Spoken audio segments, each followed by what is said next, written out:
Every stand-up comedian you have to be naive Yeah. if you want to eventually succeed. Because if you have enough self-awareness to know that you're not good, then you're just going to stop. You're never going to get up there. Yeah. If you have the naivete and you think you're really good, even though you're not, then eventually you'll become good just by the process of repetition. How many nights a week you think you were like up on stage working through material? Probably did around 400 spots within the first 2 years, something like that. So I was going up 5 nights a week.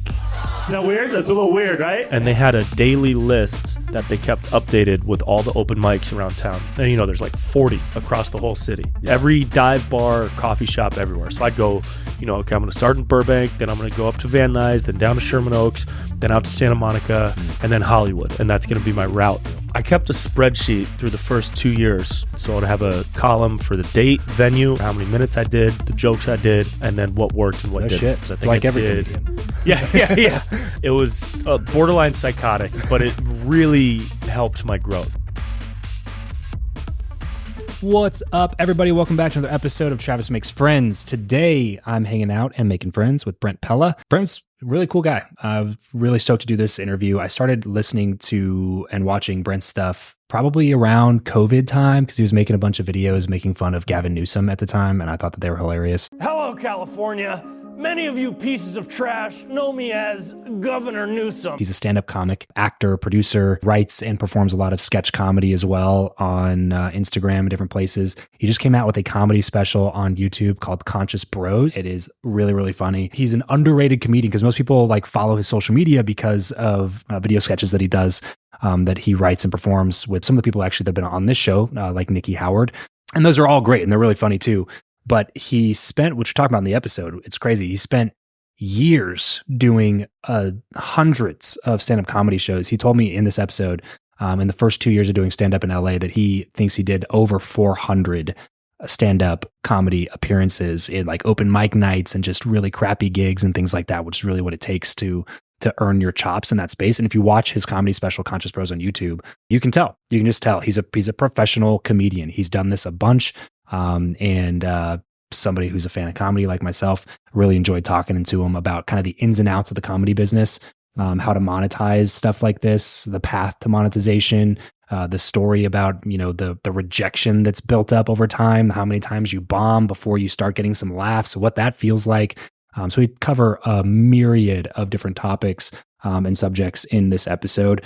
So if you are a fan of comedy, if you're a fan of the business of producing content, then you're really going to enjoy this one. So without further ado, here is my conversation with Brent Pella. Brent, what's up, dude? What's going on, everybody? Excited to be your friend. Well, the jury's still out. Okay.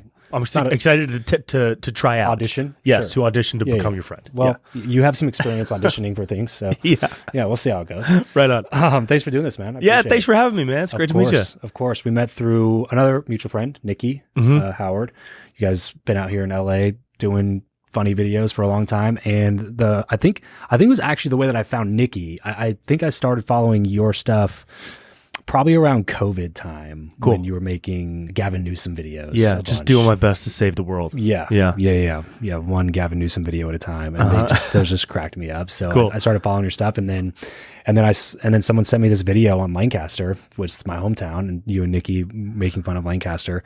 And you nailed it. It was pretty spot on. Yeah, it was inspired by every time I've driven through or past Lancaster and just seen trash on the ground. And so Nikki and I decided to embody that trash energy. And it was fun. What's hilarious to me is that you didn't have to go, location scouting to find a good spot to film it. It's just pull off on the freeway and you're bound to run into an empty dirt field with trash. And that's exactly how we did it. We didn't plan anything except for a couple lines, but the majority of that video was totally improvised because we were like, oh, there's a box. Because there's material everywhere. Yeah, somebody's definitely lived in there's that. There's literally a toilet in the middle of this There's field. a toilet in the middle of a dirt field, a tree with glass bottles all over it, crows.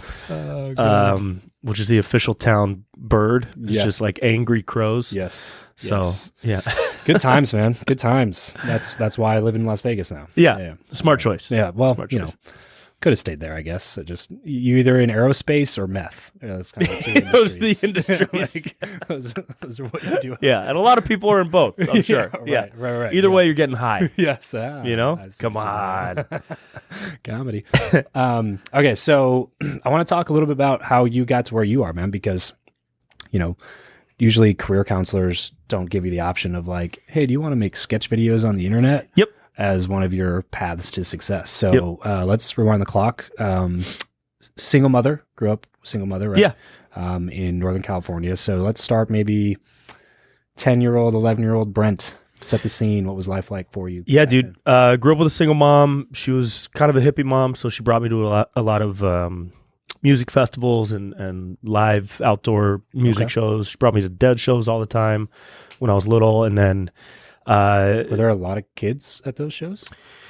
Yeah. Really? Yeah. There's a festival in my hometown in Davis, California called the Whole Earth Festival, which is just a total hippie fest that happens around, I guess, Earth Day in late April. Okay. Or maybe it's Mother's Day, one of those times. And I was always the little kid in like a tie-dye shirt running around eating organic applesauce and like just dick flying.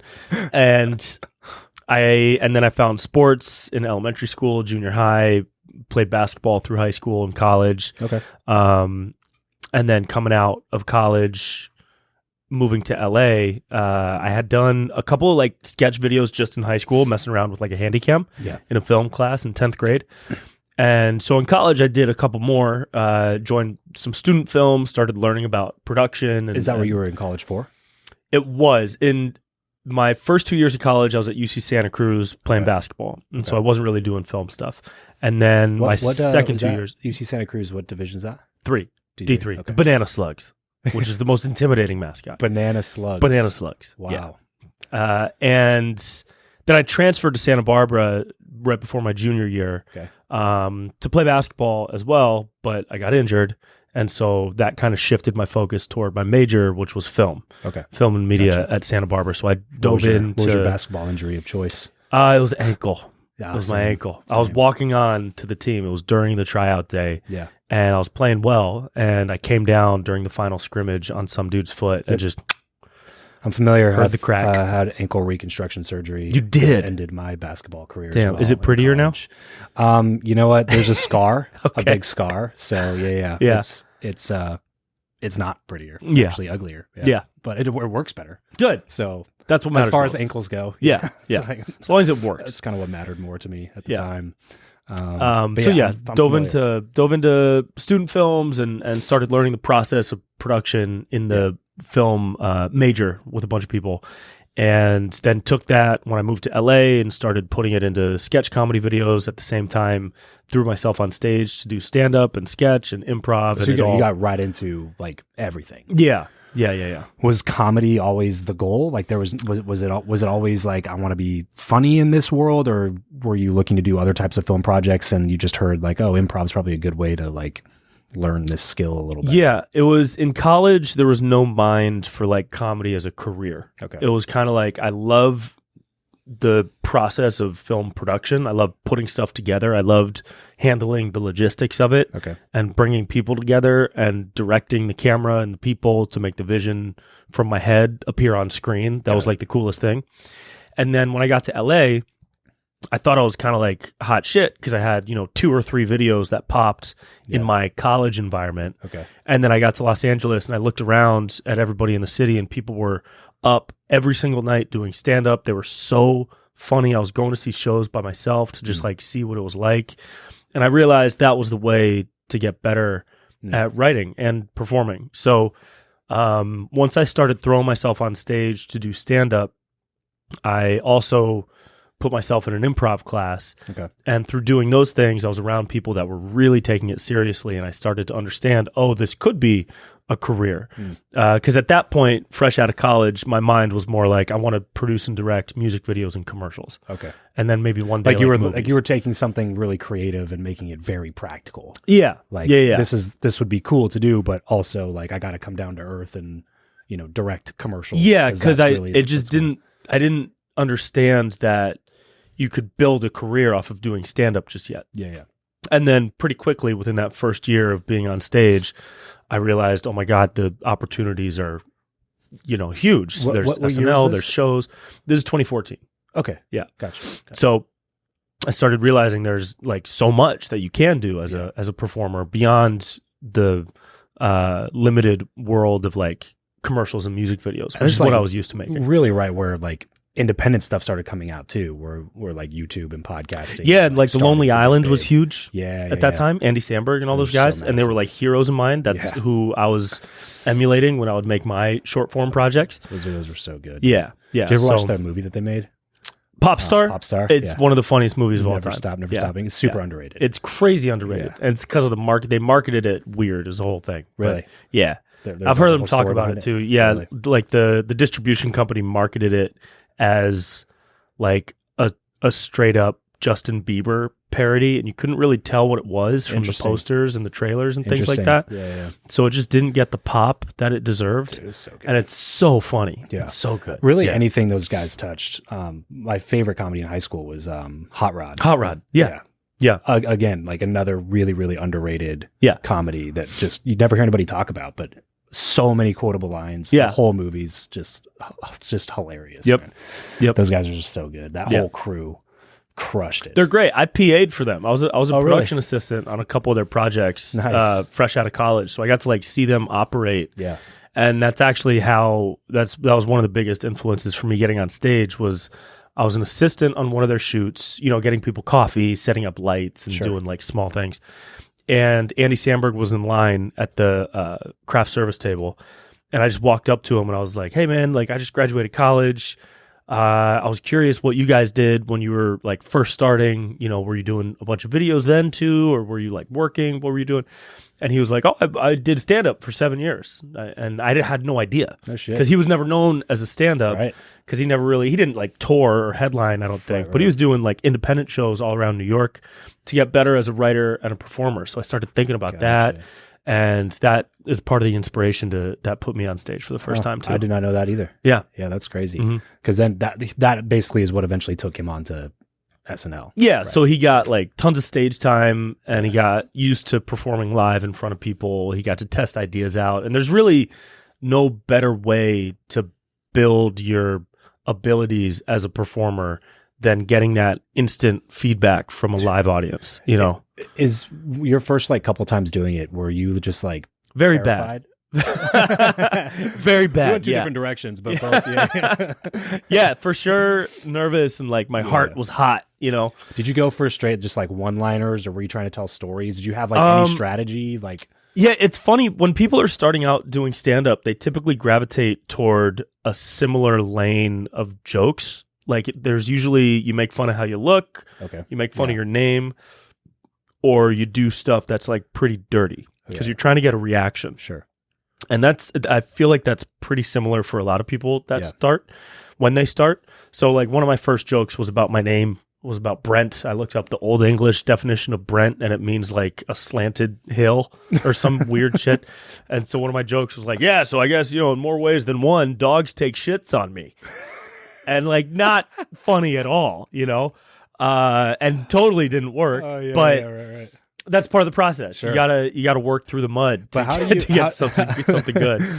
How do you know? Because I've heard this from a bunch of different comedians. How do you know like if you just don't have it versus like I just got to keep working and like in working out the kinks in this because I know that I got something here. Like does it. Like, how many performances in a row do you just bomb before you just go like, maybe I don't? So many. But I think I have a theory that like every comedian when they start, every stand-up comedian is you have to be naive if you want to eventually succeed. That's what I think. Because if you have enough self-awareness to know that you're not good, then you're just going to stop. You're never going to get up there. Yeah, but if you have the naivete to not have self-awareness and you think you're really good even though you're not, then eventually you'll become good just by the process of repetition. So I was having tons of fun. When I was starting, I also had a really innate sense of competition, like an unhealthy sense of competition that came from sports and playing basketball my whole life. So I sucked. And I was like, I don't want to suck. Like sucking. I don't like sucking. Right. And the stage felt like a court to me, where I could choose how often I was getting on stage.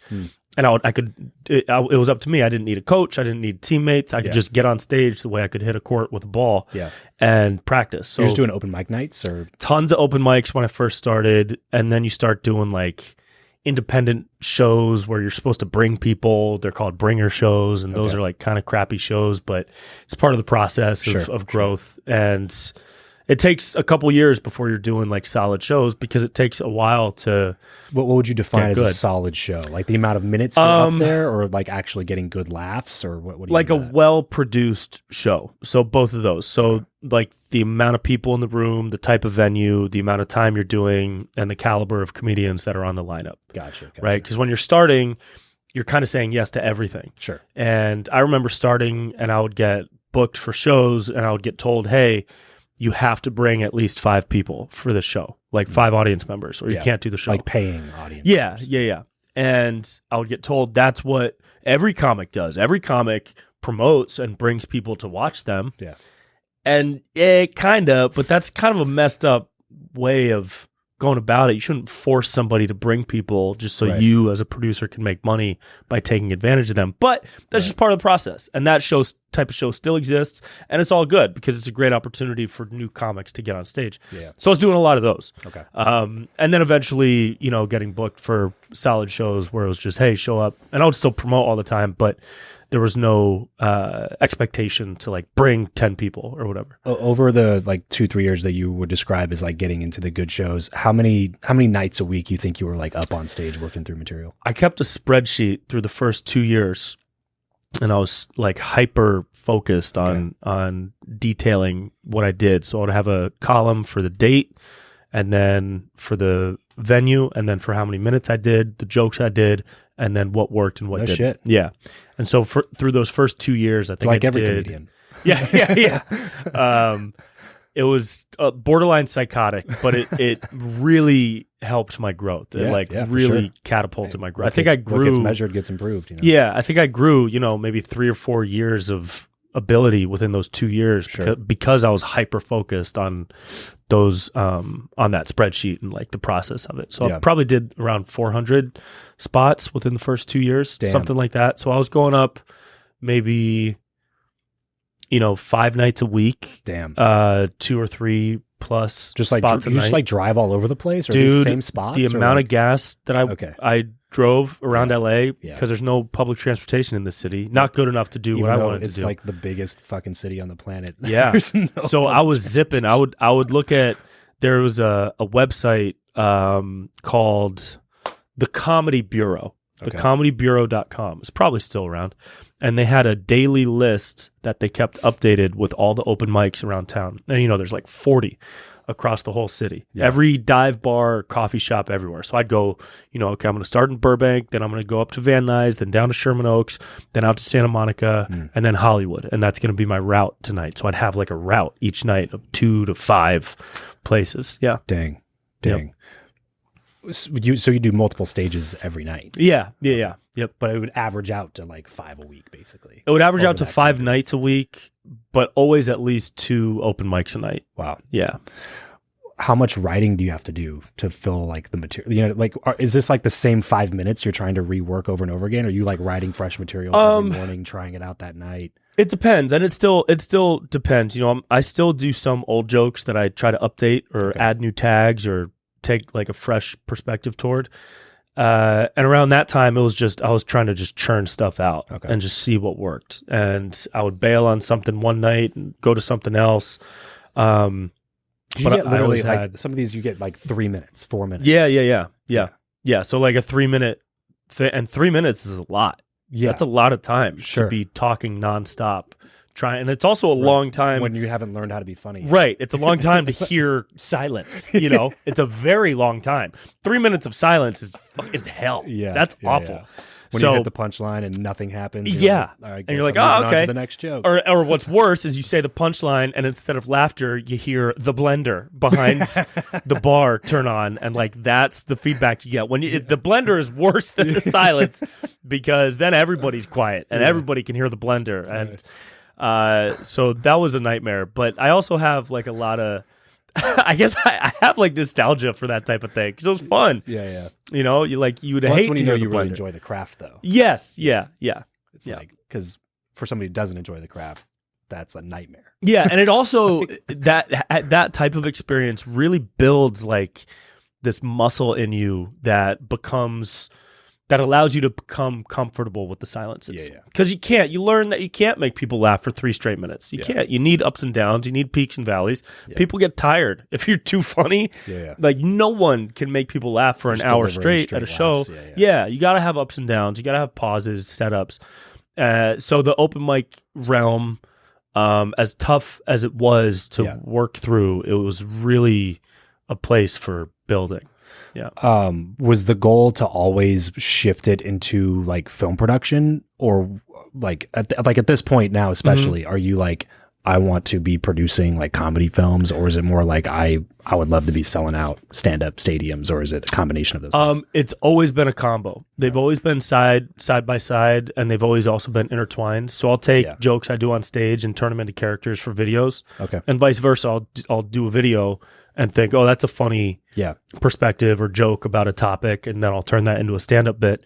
But yeah, right. And I think it'll always be like that, because the ultimate goal is to produce and direct, TV and film, and then to help others do the same. But I'll always do stand-up. I can't see a day I stop doing stand-up. Yeah, just because you like it. Love it. Yeah. Is there anybody that's like out there working right now that you look at and like that's the type of like career, that's who I model or emulate in my career? Yeah. So Andy Samberg, you know, he's got a production company called Party Over Here with his 2 buddies, Akiva and Yorma. Yeah. And they take pitches and they produce other people's work that are like up and coming. And then he also had Brooklyn Nine-Nine, the show. Hilarious. And they do film, and they don't perform live really. But so adding that live element, but doing what they're doing, is very much like motivational for me. Also, Ben Stiller. Ben Stiller, I think, has done so many good things. He had the Ben Stiller show, his own sketch show. Yeah. He's been doing it for so long. Man. Yeah. It's crazy. And now he produces and directs major projects, and that's something that I would love to work into. So that type Like of Adam trajectory Sandler. is... Yeah, and Sandler, career, you know, and bring all my buddies on to do it. So, yes, what Sandler's doing, because he still tours and performs live, and he makes his movies and has his production company. So his that last special was great. is rad. Yeah, dude. So good. I went and saw him live. Oh, did you? Funniest live show I've ever seen in my life. Really? Insanely funny. He's so silly and stupid. Yeah. It's so dumb. Like his material is so dumb. Yeah. It's like watching a 13-year-old just talk to his friends about his dick, and it's just the funniest thing. That was kind of what was so refreshing about his special, was that it was like that's Adam Sandler. That's like, him. that's He's classic. never changed. Yeah. Yeah. Which is it was so fun to watch. Yeah, watching like a 56-year-old like telling dick jokes. Yeah. This is funny. Like singing stupid songs about like Uber drivers and shit. It was just like, this is so good. Yep. So good. On the business side, the entrepreneurial side, because I know that obviously like I said it as a joke earlier, but that's definitely not a, like, typically people who are hyper creative are not also hyper analytical. And so like for you to literally put a spreadsheet together of your like shows and appearances and where you're in, like, that has to be atypical for like for the creative type, I would assume. Is that something that you really worked on developing because you saw it as an advantage strategically, or is that just something that was innate in you that you always wanted to take into like whatever you're doing just because you're a competitor? You know, I've never thought of that. I think I feel like it just kind of happened naturally. I really wanted to do my best when I was starting, and I wanted to give myself the best opportunity to grow. Yeah. And that's what came out of that want. And I couldn't tell you where the analytical side, left brain side, comes from. But maybe I'll ask a therapist at some point to figure it out. But it's definitely helped me coordinate what I'm doing as a career so that I'm not like flailing all the time. And I feel like I've gotten pretty good in figuring out how to execute a project, or how to execute developing a set together, like an hour-long set, and putting it together, and the order of it and why it's in that order and what I'm doing on stage. And so I guess it's been innate, but it probably comes from some, I don't know, fucking thing. But it's helped, you know, it's very helpful because it's really hard to just be creative without putting in the legwork to fine tune the logistics of your career build. It inarguably makes like you more valuable to any project that you're working on. You know what I mean? It's like, it's skill stacking. It's like when everybody else is only working on this one thing, it's like if you can also do this one thing, but you stack one other skill on top of it that's also a valuable skill. It's like, oh, well, you know, we'd rather have Brent on this project rather than this other, you know, comedian, even though they're both really funny, just because Brent, it comes with this like organizational side that like we really need, you know. I assume I have not worked with a bunch of creatives in that aspect before, but like that's got to be herding cats to an nth degree, where you just have people all over the place. Just, you know, when you're that good at this one thing, it's hard to, you know, corral those types of people and give them direction that they'll actually take and use to execute the vision of the project, you know, without going crazy the whole time.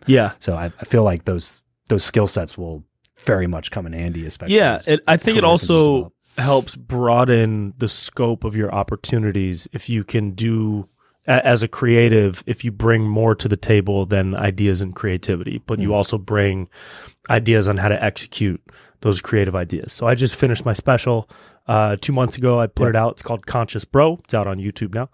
And it was kind of like a different approach toward a comedy special. There's a lot of visual effects. There's a bit of a storyline. There's cutaways. And I'd always wanted to do that. And so having the kind of producerial mindset in addition to the creative allowed me to figure out how to communicate the goal of different pieces of the special with my team and how to bring what members of the team together, visual effects guy, sound effect guy, original music, my DP, my cinematographer, telling him like how to get certain shots at what lens and what focal length and what cutaways my editor should do. So I had built over the past decade this knowledge of how to put a project together in that way so that I could facilitate the creativity. So I'm looking forward to developing that more too, you know, because there's so much I don't know about, you know, making a movie or making a TV show. But I'm excited because I genuinely enjoy learning about those processes so that I can blend my creative interests with my like logistical abilities and execute at a higher level. What did you do for money when you were traveling around and doing stand-up 5 nights a week and writing all the time? Like, you know, I assume that doesn't. You know, I'm still trying to figure out what to do for money. So if anybody out there has a brand deal that you're interested in working with me on, shit is tough. My first day job out of college was at the Cheesecake Factory. There you go. My uncle was a high-level chef that worked with some of the huge people at Cheesecake Factory on their menu back in the day. Nice. And so he got me a job as a host there. I quit after like 2 years to start PAing more regularly. So production assistant. So I was a PA for about 8 years on commercials and music videos, which was great because I got to see firsthand the execution of taking something from concept to delivery. And I worked in every aspect in the office, in the editing room, on set. And I got to see these directors and producers operating at a high level. So I learned a lot from that. So I was doing that, but all that barely got me by, you know, barely. In LA. Yeah.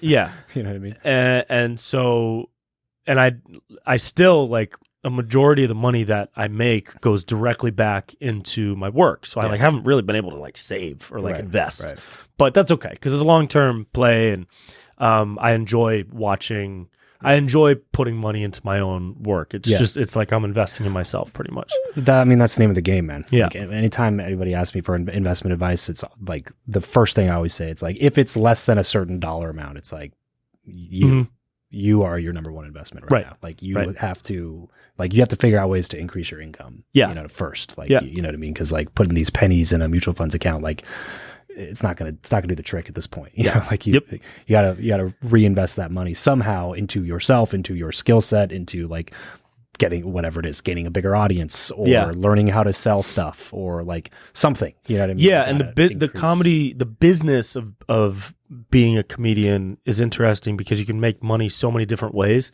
but for a long time, all of those different ways don't pay very much. Yeah. So it's like you're bringing together little pieces and crumbs here and there just to get by. You know, there's indie shows around LA pay $20, $30 if you're lucky. Most of them are free. Touring colleges, doing college shows pays fairly well. Okay. You know, maybe $1,000, $1,500, $2,000 a pop. Nice. But these days, colleges are booking way less comedians than they used to. So it's very hard to make it with just college money. Political landscape. Yes, because of the political landscape, because the interests of modern day college students has changed a lot. So they're booking a lot more edutainment shows. So somebody to come talk about mental illness or like, I don't fucking know, bullying or whatever. And it's hard to compete with that, you know? I got some funny jokes about Tinder that they would love, but I can't tell you how to beat your bully. Some different modalities. Different modalities, but college shows for a while helped out. And selling merch at shows if you're an opener, because you know there's a long stretch where you're not really headlining very much, so you're getting brought as an opener. I still open for people from time to time, and you can make more money selling merch than you do getting your fee as an opener because you don't really make much. Yeah. Interesting. And then, you know, brand deals, like promoting a product that you align with, and for like your YouTube channel or Instagram or whatever. Yeah. And now a big part of my business too is actually producing and directing branded content, like at a high level. I've done a couple commercials. I've done a couple like digital ad campaigns, and that's really fun, especially when I can rock with a brand or a company that I really align with and believe in the mission. And I get to put my creativity into something that I feel like is doing good for the world rather than like, you know, a VPN software. Shout out to all the VPN software workers out there. You're doing great work.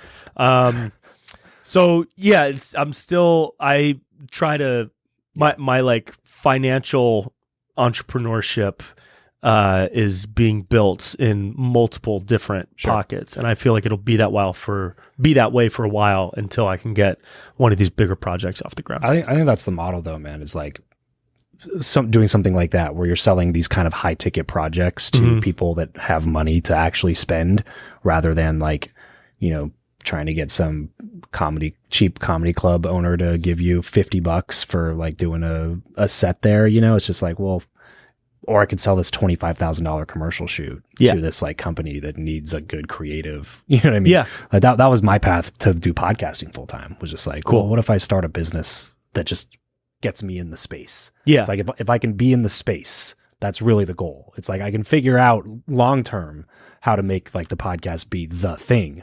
But until then, I don't want to be doing like this other thing full time that has nothing to do with what I really want to be doing. Right. You want to dive in and learn. Yeah, exactly. Yeah. So it was just like, well, I guess I'll like, let me just start this business that's happens to be in this space, and I can just learn more about this world through doing this business. And then everything's intertwined, at least at that point. Yeah. You know, and then it helps fund everything that I want to do, because it can make real money. Because it's a real business. You know what I mean? Yeah, totally. You get actual customers paying you good, you know, rates for what you do. You know what I mean? It makes it a little bit more feasible. Yeah. You know, and you can also at that point kind of be a little bit more picky.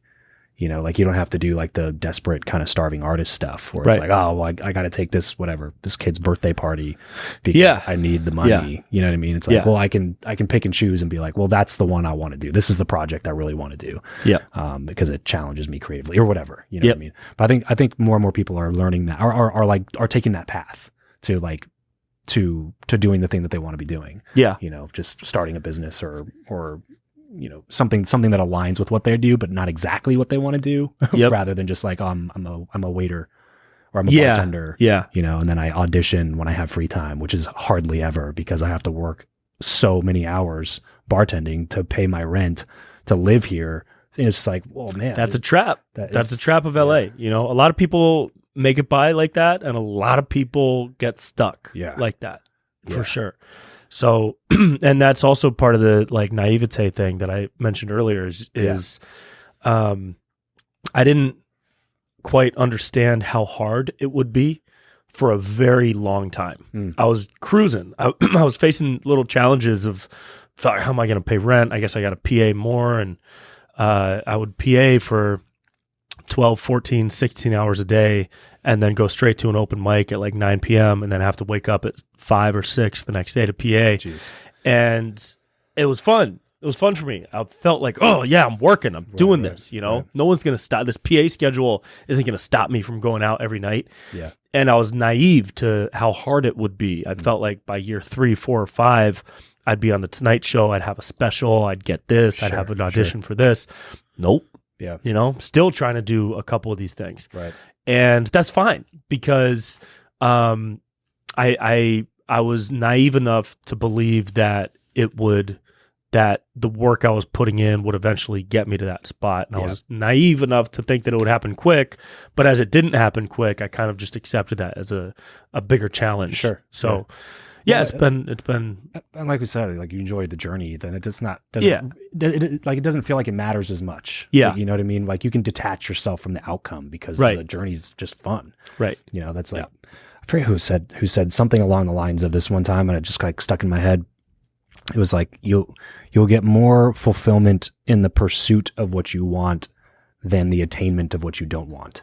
You know, so like, yeah, you could do the safe thing and like whatever, go get a degree in accounting and be at a Big 4 accounting firm and, you know, make some good money, you know, but like even in attaining something that you have no desire to have, you'll have less fulfillment than like constantly failing at the thing that you actually really want. Right. Because the pursuit is like what makes it enjoyable. Right. You know, because like you said, that schedule to somebody else sounds like hell, sounds like a nightmare. But like for you, it's like, man, I really enjoyed that. Yeah. Like getting to be on set with Andy Samberg and like watch them work and stuff like that. Like that fires me up, inspires me to like go back and like make sure I'm on stage that night doing stand up or whatever. You know what I mean?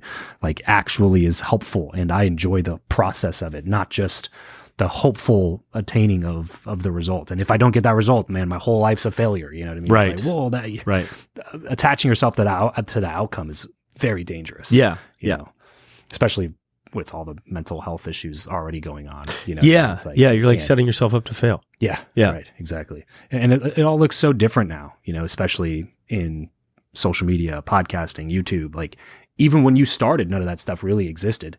You know, it was like barely coming up, you know, like 2010 to 2014 was kind of like, you know, like back in the day, bro, it was like, if a YouTube video popped, everybody knew about it. Yeah. You know what I'm saying? Like now stuff goes viral every day. Daily, and multiple things. You're not even going to see this person. It's like some person, I'm always amazed by it, where it's like, somebody's like, have you heard of so-and-so? And I'm like, no idea who you're talking about. And you go look at them and say, how do they have 25 million followers? And I've never heard of this person. You know what I mean? Like back in the day, it was like, everybody knew Charlie Bit My Finger. Right. Because it was so centralized. It was only one place, you know? Now there's so many ways to like get to the thing that you want to do. But if you never take the first step to pursue it, nothing's ever going to happen. Yeah, it can be overwhelming too, to look at the landscape and see so much content, so many lanes, so many people doing different things. It can be so overwhelming. But you know, when I was starting, I just figured I'd leave it up to the process. I would trust the whole process of everything. Like the people I looked up to kind of just put their head down and did their thing. Will Ferrell, Jimmy Fallon, they just did what they were good at and they followed that. So I didn't try to do everything. I just focused on what I really enjoyed, and that's what I'm still doing now. So that I try not to let myself get overwhelmed by the tens of thousands, hundreds of thousands of people in my space trying to do similar things.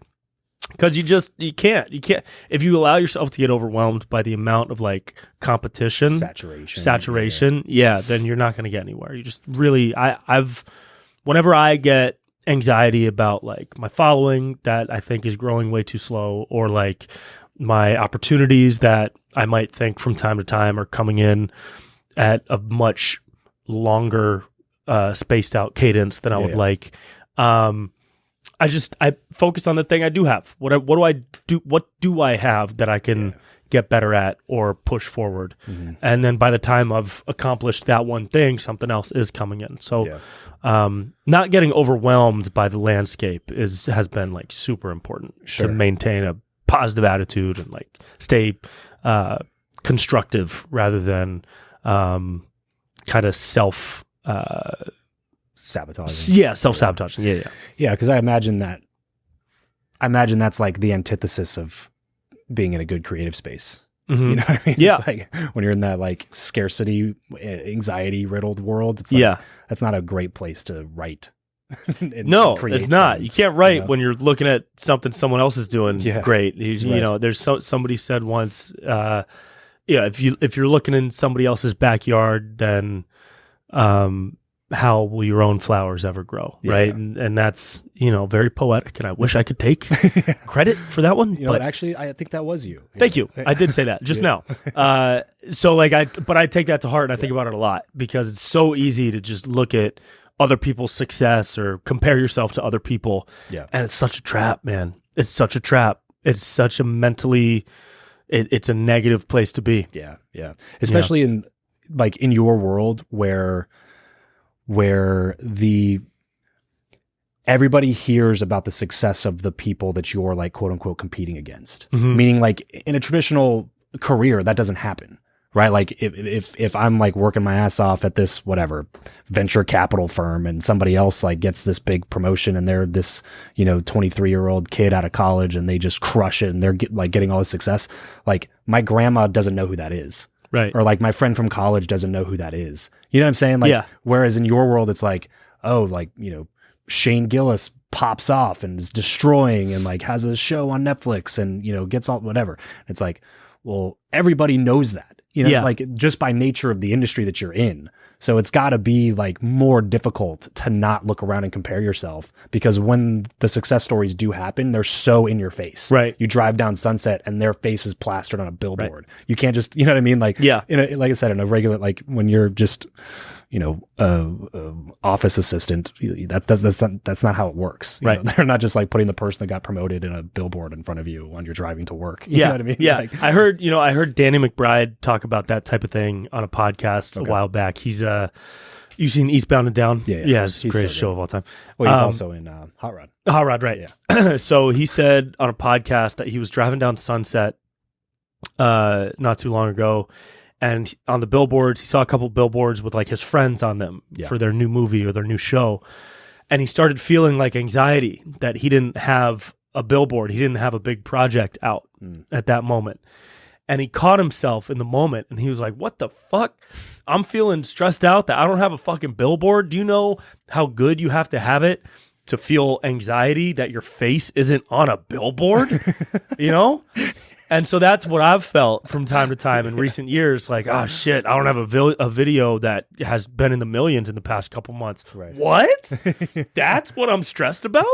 10 years ago, I didn't have a video that was in the tens of thousands. Right. So moving your barometer on how you gauge success always yields to anxiety, right? It always brings on some new form of anxiety. So that's hearing him talk about it in a way that I've felt on a different level kind of helped me understand that that type of stress and anxiety is never ending. It's never ending. It doesn't go away. It doesn't go away. Success you have, right? Because he's had a pretty incredible career, right?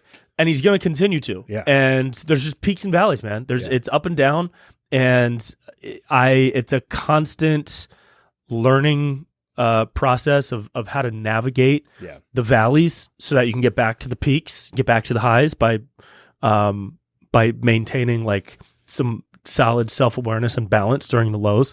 So that's been a big part of just my mental approach to this whole career building stage that I'm in. Well, and one thing I like about your comedy, and actually JP Sears is the same way. You guys tend to play in that world because I like comedy for a bunch of reasons, but one of the reasons is like to just not take yourself too seriously. Because I know that you are, you play a lot in like that spiritual world, but your comedy also is in that world, but not from a place of like poking fun at people who are that way as an outsider, but poking fun of who you are. And like, you know what I mean? Like that's what I really like about it, because it's just like you can stand up there and make fun of this thing, but from an outsider's perspective that didn't know you, they might be like, oh, that guy is making fun of me for being spiritual. Like, fuck him, you know what I mean? But really they don't know that like you practice a lot of these things yourself. Like you were the one going and doing these journeys and going to this, you know, festival or what, like you're actually involved in that community in a big way. Yep. But that's also why you have such good insight to be able to make fun of it in the way that you're able to make fun of it. Yeah. You know what I mean? Yeah. So, and I think that comes across pretty well. I've had a lot of people like see me and talk to me about that specifically. Yeah. Because it would be different if I wasn't a part of the world that I'm mocking. Yes. Right. Because it would just come across as kind of negative and like, and naive. Yeah. So like, I always like ignorant, like you just don't know what you're talking about. Right. Yeah. The one area that I'll take aim at with any type of animosity is politics and politicians. Got no love. Yeah. Got no love. If I'm going to mock a politician, I don't care who it is, on what side of the aisle. I pull no punches. But mocking other specific spaces like spirituality or the health and wellness space, biohacking, or the festival space or whatever, I bring my own knowledge and like life perspectives into that world. So yeah, I'm coming in hot with jokes or roast type stuff, but it's always from a place of love. You know, and there's always an intention to kind of spread that message through humor. Yeah. That was when I had a conversation with JP on the show a few years back. That was the first thing I said to him, because like it was one of his vegetarian videos or something that I first saw him through, you know. And I initially you just think like, oh, this guy's just like a, you know, alpha asshole. You know what I mean? But then you start following his stuff. It's like, oh, he's kind of a health and wellness guru / comedian. Like he was actually a health and wellness guru first, and then decided to do comedy because he liked comedy, but made fun of the thing that he knew about, which is the health and wellness world. You know what I mean? But the reason I brought it up was just to say that, have you found that there are certain practices that you've engaged in that world that have helped you kind of stay grounded or, you know, maintain positivity in the valley times and things like that? Yeah. You know, psychedelics, psychedelic medicines and approaching that world with intention and learning about that world and that space has been one of, if not the biggest assists for my own mental health and creativity. And were you introduced to that world pretty early on, just from growing up the way that you did, with your mom taking you to different festivals already and things like that? I was probably inhaling whatever smoke was drifting through the air, you know, and that's probably still lingering in my blood somehow. But I didn't smoke weed through high school or college, really, because I was always too scared that it would mess with my lungs for basketball. And then at like about 10 years ago, my friend brought me to a transformational music festival for the first time. Kind of a hippie festival out in the desert, and tried LSD for the first time. And then started just learning more about psilocybin and what other substances can be used in a way that is intentional rather than recreational.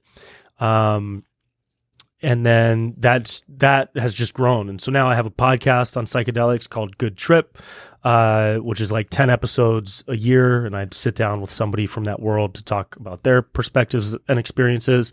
And that's informed a lot of my beliefs and approaches toward creativity and approaches toward using different substances in a mindful, healthy way. And so I've learned a ton, and I've met a lot of like amazing, beautiful people that are working to push these medicines forward as an alternate mode of healing, an alternate mode of mental health assistance, and an alternate mode of enhancing creativity. So do you ever write while you're taking something, or is that something, do you like separate those two things? I've microdosed psilocybin quite a bit, and microdosed LSD a couple of times, like very, very small amount, to the point where it doesn't affect anything I'm doing day to day. But there's just like, I feel like the door is just a little bit more open in my brain, you know? So I've taking a nootropic of some sort. Yeah. And I don't always do it. And then there are other times where I'll do a bit more and just have like a day to myself in nature. Okay. And usually coming back from an experience like that to sit down and write or work on a creative project, I feel like a little bit more enhanced, a little bit more loose. Okay. I'm approaching different ideas in a different way. I'm trying to navigate whatever, a scene or a video concept or a stand-up writing session. I'm navigating it differently. I'm taking a way weirder stuff to write. Yeah. So yeah, it's helped in a huge way. Yeah. Yeah. Just talking about the stand-up writing again, it just has me intrigued on that point. So I want to ask you a little bit more about that. When you're writing a joke, do you have any like degree of certainty of how well that joke is going to go over when you actually tell it? I have the most degree of certainty if it makes me laugh while I'm thinking about it. Okay. If I can chuckle when I'm sitting at my computer, yeah. Just oh shit, that's it, and that's it. And my process for writing is usually I'll just free write for a while. Okay. And just literally write whatever comes to your mind. and then I'll comb through it and highlight sentences that I think could be punchlines or whatever. Sometimes I'll just write like a topic or a thought in my phone on the notes app, and then I'll go up at a show and I'll try to just riff on it for a little bit. And it doesn't always work. Sometimes it's bad, and I'll realize pretty quickly, it didn't work. That's not something I'll do again. But the only assurance I give myself is if I think it's funny. Okay. So I don't continue writing on anything that I don't think could be funny. Do you practice saying it out loud before you get up on stage? No. Okay. No, because I like the immediacy of the feedback, figuring it out in the moment. Yeah. I'll make sure the words make sense on the page, and I might restructure it to put a chunk more toward the beginning to help set it up more, or whatever. Sometimes I'll have a joke that's like super wordy, and then I'll say it out loud to myself a couple times. But yeah, usually like just finding it in the moment with the audience. Yeah. Yeah. So what's been the most, I guess, surprising aspect of your creative career? Something that you were not expecting that you would have to encounter, you would have to learn, either an obstacle or like even something fun. Like what was something just kind of surprising you weren't expecting? Something surprising. How long it takes to make money. Okay. That's a good question. That's been surprising is, it's the staying consistent has been like a challenge. You gotta stay consistent. Cause I'll go through phases where I feel a lot of creativity and I'm writing a ton of videos and I'm putting stuff out regularly. And then I'll reach a point where I'm like, oh man, I don't really have many ideas. Yeah. Like just 2 weeks ago, I was like, I don't really have anything to put out next week. Shit. Yeah. And so I'll comb through the news. I'll watch new content, like the new season of Planet Earth or whatever, or I'll say yes to some experience or event that I might not have been doing just to live more and receive more external stimuli and input. Sure. And staying consistent has been that is just I think the biggest challenge. Put stuff out regularly and challenge yourself to put stuff out regularly, because that way I'm continuing to write, to create, finding new topics to play around with. So that's been the biggest challenge. And that's motivated by the landscape too, because there's so many people. Yeah. There's stuff consistently coming out daily. Yeah. And if you're not part of that noise and you're too quiet, people are just going to forget about you. They're going to forget. Yep. So that's been like a big challenge. That's also it's a fun challenge. Sure. It really is. Yeah. Yeah. The discipline to stay consistent, even if you don't have something that you're like dying to put out. Right. Yeah, just got to put it out. Yeah. Because it's crazy like how quickly time goes when you're not putting it out. It's like it doesn't seem like it was that long ago you put out a video, but then you go look at it and it's like, oh, I didn't post that was like 9 weeks ago. Right. You know what I mean? It's like if you don't make sure you do it every single week, like clockwork, it can be so easy just to let an entire because somebody else summer go by. Somebody else is going to do it. Right, if you're not doing it, somebody else is. Exactly. last thing, man, I'll let you go. So shows called Travis Makes Friends talk a lot about networking, relationships, and stuff like that. We met through a mutual friend. It seems like even with just what you said at the beginning of this whole conversation, when you were saying that like you were in LA and getting around people who were taking it seriously was a moment that made you realize that it was possible to really do this thing full time and like go for the opportunities that were in front of you.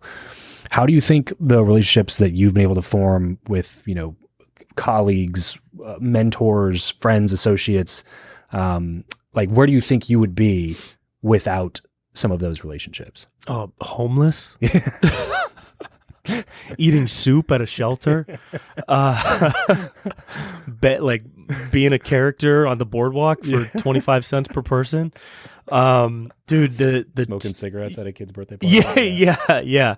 The teamwork aspect is the hugest part of growth. And I feel so unbelievably grateful for the people that I've attracted and for the people who have attracted me to them and how we work together. Nikki, my friend Blake, my videographer, my other people that I create with. JP has been a big mentor in my life, and I've seen him grow his business in a way that inspires me to build my own. And I think building finding an ecosystem to play around in where everybody supports each other and you can be creative and you can fail together and you can win together is paramount to that has become the biggest boost for the trajectory that I'm on is the support of the people that are close to me in this creative space. And we all support each other because I don't know anybody that does it just themselves. I don't know. Right. Stand up is such an individual sport that you can rise just being on your own, but you still need friends. You still want to be part of the scene. You still want to work with people who are throwing good shows that like you and trust you and your abilities.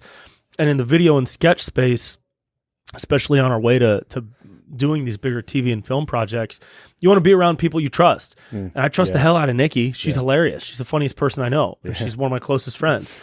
And we speak the same language, comedy-wise and video and production-wise. So we trust each other to execute in a way that would be really hard to do if we didn't have each other. So building that team and watching other teams do it well, like the Andy Samberg team, like Adam Sandler's team, watching even Kevin Hart, he has a crazy good team around him. So seeing these other teams come together and build their careers and build their projects has been super influential to, I think, what we're building as a team now. Yeah, dude, my thing is even if you could do it alone, why would you even want It's so much more fun. Yeah, it's so much more fun. It doesn't even make any sense to me, you know what I mean? Yeah. Not to mention, there's the biggest happiness study ever done by Harvard found that the number one contributing factor to happiness in your life is the quality of the relationships that you have throughout the course of your life. Yeah. So if you just neglect them forever because you're afraid of getting hurt or you don't want to take a chance or whatever bullshit reason you're telling yourself, it's even if you end up doing well at what you decided to do, what is it for, man? If you can't just enjoy hanging out with people that you built with along the way, that you were in the trenches with, or people that that fill you up, you know what I mean? That give you energy. What are we even fucking doing this for, man? Yeah, creating together with other people is so fulfilling. Yeah, it's so cool. Yeah. And it's great to celebrate as a team. Yeah. Well, dude, thanks so much for doing this, man. I'll let you get out. Are we friends now? We're friends. Hell yeah. Officially. It's all official, dude. Thanks, bro. Thanks for coming on. This is a lot of fun. We'll do part 2 maybe sometime. Cool. We'd love to. Yeah. Out in Vegas, maybe. But yeah, dude. And I know you got the special that you just released. So yeah, that's on YouTube. It's on Spotify too, no? Spotify will have the album, but it's very much a visual special. That's right. So it's called Conscious Bro. It's on YouTube. I got a bunch of tour dates online. BrentPella.com. Nashville is coming up, and what else? I think Plano, Texas. A few other ones. When are you going to be in Nashville? The first weekend of August. Okay. August 2nd and 3rd. I'll be in Nashville. All right. Yeah. I might be out there around that time actually. So Cool. All right, dude. Hey, I'll let you get to it. BrentPella.com. Go check out Conscious Bro on YouTube. DM Brent, tell him you heard about him here on the show. Go support all of his stuff. And as always, we'll see you guys next time. Appreciate Peace. you.